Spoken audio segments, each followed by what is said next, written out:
تخيل كده معايا عندك فكرة مشروع جامدة، عايز تبدأ، عايز مساحة تشتغل فيها وعايز حد يوجهك، بس كل حاجة حواليك يا إما غالية يا إما مفيش دعم حقيقي، يا إما أصلا مش لاقي مكان تبدأ منه. طب ليه لأ؟ ليه ما يكونش في مكان بيدعمك وبيحتويك ويساعدك تبدأ صح؟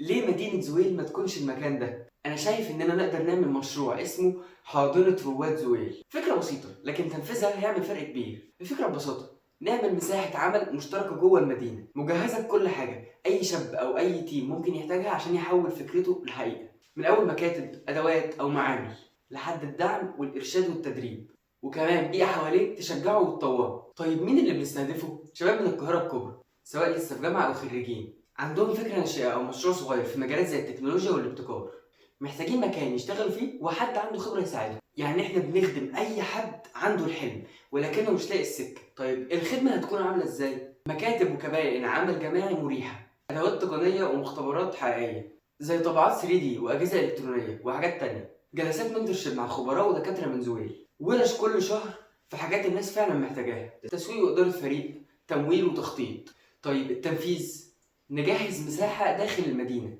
نعلن عن فتح باب التقديم ونفلتر الفرق الجادة، نحدد اشتراك شهري بمبلغ رمزي من 500 ل 1000 جنيه على حسب الخدمات اللي بنقدمها، ونبدأ ننظم الورش ونستخدم شبكات السوشيال ميديا والجامعات التانية عشان نوصل لشباب أكتر. طيب بعد ده كله ايه النتائج اللي ممكن تتحقق؟ في أول سنة بس ممكن نستقبل حوالي 100 مشروع، وده معناه من 200 ل 300 فرصة شغل جديدة بشكل مباشر أو غير مباشر.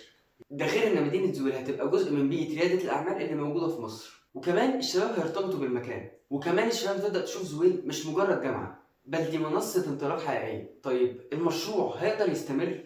أيوة طبعا، لأنه مريح ومستدام. اشتراكات الفرق هتدخل دخل شهري ثابت، حتى الورش كمان مدفوعة برسوم رمزية، وكمان نقدر نعمل شراكات مع شركات تكنولوجية أو مستثمرين لدعم الفرق الناشئة.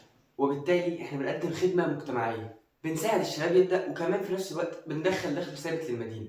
يعني مدينة زويل تبقى انطلاقة حقيقية لريادة الأعمال في مصر. وده اقتراحي، حاضنة رواد زويل. فكرة سهلة التنفيذ بس تأثيرها ممكن يبقى ضخم، مش بس على الطلبة بس على كل شاب نفسه يغير مستقبله بإيده. وبكده نكون خلصنا الفيديو. لو عجبك الفيديو متنساش تعمل لايك وشير وسبسكرايب. شاركنا في الكومنتات عن ايه الأفكار اللي ممكن تفيد مجتمعك من وجهة نظرك وتقدر تنفذها ببساطة.